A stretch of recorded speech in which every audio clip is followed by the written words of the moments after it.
For several years, the folks at the Jones River Watershed Association have been doing everything they can to take down the Elm Street Dam in Kingston.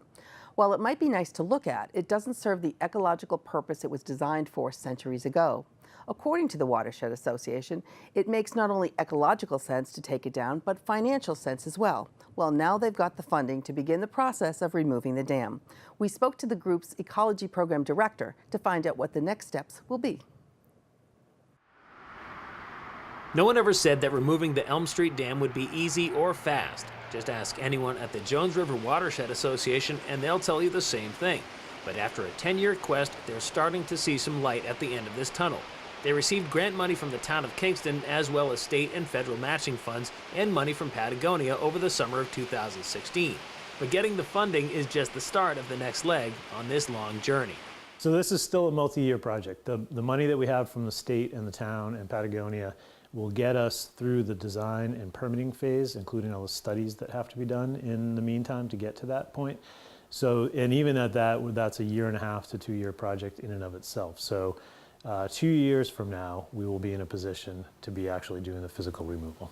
That's not to say that nothing will be happening over the next couple of years before the dam comes down. In fact, some of the most important work will be taking place. We'll be doing soil samples. We may be doing, the town did a drawdown of the water this past fall for some other work, but we use that as an opportunity to have a look at what the area looks like. So we'll be doing things like that, sediment sampling, flow monitoring, some structural assessments, things like that over the next couple of years. So you'll see people working around the area. While the water flow on this one day in January 2017 was substantially better than it was when we visited here the previous summer, it pales in comparison to how it will be when the antiquated structure is finally taken down.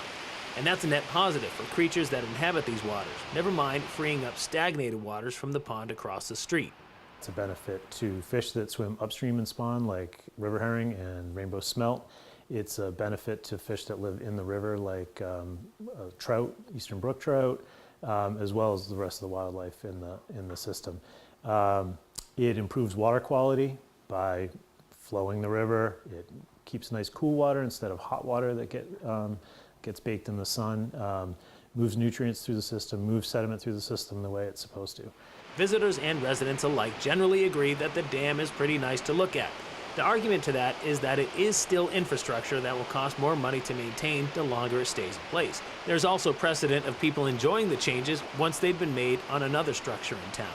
Well, it's going to be nicer to look at, actually. It's going to be back to what it was. It's going to be back to a free-flowing river. It's going to be healthier. We did a very similar project just up the river in the Jones River at Wapping Road Dam on 106.